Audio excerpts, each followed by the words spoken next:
નમસ્કાર એચકે ન્યૂઝમાં આપનું સ્વાગત છે। હું છું આપની સાથે કૃપાલી પરમાર। હવે જોઈએ આજના મુખ્ય સમાચાર। શહેરા તાલુકા પંચાયતની સામાન્ય સભામાં 12,50,000 કરોડના વિકાસના કામોવાળું બજેટ સર્વાનુમતે મંજૂર કરાયું।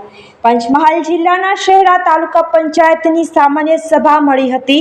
તાલુકા પંચાયતના પ્રમુખની આગેવાનીમાં મળેલી બેઠકમાં વિવિધ વિકાસના કામોને બહાલી આપવામાં આવી હતી, જેમાં તાલુકાના 3,12,50,000 કરોડના કામોને બહાલી આપવામાં આવી હતી, જેમાં CC road, power block, LED pole, દૂધ ઘર, સાર્વજનિક કુવા સહિતના કામો કરવામાં આવશે। સામાન્ય સભામાં તાલુકા વિકાસ અધિકારી તેમજ તાલુકા પંચાયત પ્રમુખ, ઉપપ્રમુખ, તાલુકા પંચાયતના સભ્યો સહિત અધિકારીઓ હાજર રહ્યા હતા।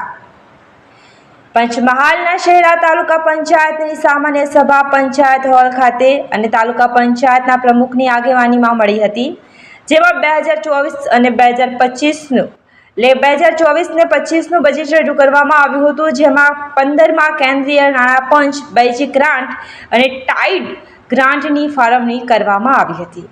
આ બજેટમાં વિવિધ કામો માટે બજેટ ફાળવવામાં આવ્યું છે, જેમાં CC road, paver block, compound wall, LED pole, dairy મકાનનું બાંધકામ, સામૂહિક કુવાનું કામ, પીપી યોજના, ચેકવોલ યોજના, સ્ટ્રોમ વોટર, ડ્રેનેજ શૌચાલય, ગટર લાઇનનું કામ, જાહેર શૌચાલયનું કામ સહિતના કામોને બહાલી આપવામાં આવી છે।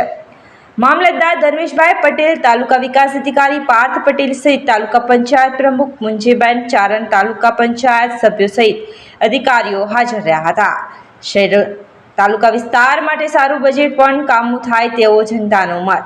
શહેરા તાલુકા પંચાયતની સામાન્ય સભામાં 3,12,50,000 કરોડનું બજેટ રજૂ કરવામાં આવ્યું છે। શહેરા તાલુકામાં ખાસ કરીને પાછલા વર્ષોમાં સારો એવો વિકાસ ગ્રામીણ વિસ્તારમાં થયો છે, જેમાં રોડ રસ્તાની સુવિધા સારી છે, પણ સાથે સાથોની લોકોની માંગ એ પણ છે જે કામો માટે ગ્રાન્ટ ફાળવાઈ છે તેનો યોગ્ય અમલી થાય અને તે કામ સ્થળ પર બનવું જોઈએ।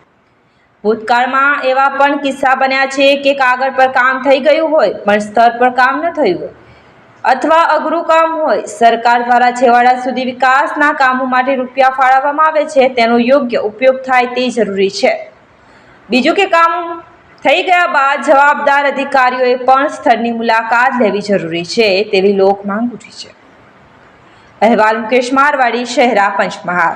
તાલુકા પંચાયત શહેરા ખાતે સામાન્ય સભાનું આયોજન કરવામાં આવેલું, જેની અંદર માન્ય પ્રમુખ સાહેબના અધ્યક્ષસ્થાને સામાન્ય સભાનું આયોજન થયેલું હતું, જેમાં આગામી 25-26નું સામાન્ય બજેટ મંજૂર કરવા માટેની આપણે બહાલી માટે બધા તાલુકા સભ્યો દ્વારા જેને બજેટ મંજૂર કરવામાં આવેલ છે અને જેનું બજેટની અંદાજિત રકમ 194 કરોડ 69,15,127 જેટલી અંદાજિત રકમ છે આગામી 25-26, જેની અંદર અલગ અલગ વિકાસના કામો, શિક્ષણ, આરોગ્ય અને એ બધાને લઈ અને ધ્યાને રાખી આ બજેટ તૈયાર કરવામાં આવે છે, જેને મંજૂર પણ કરવામાં આવે છે।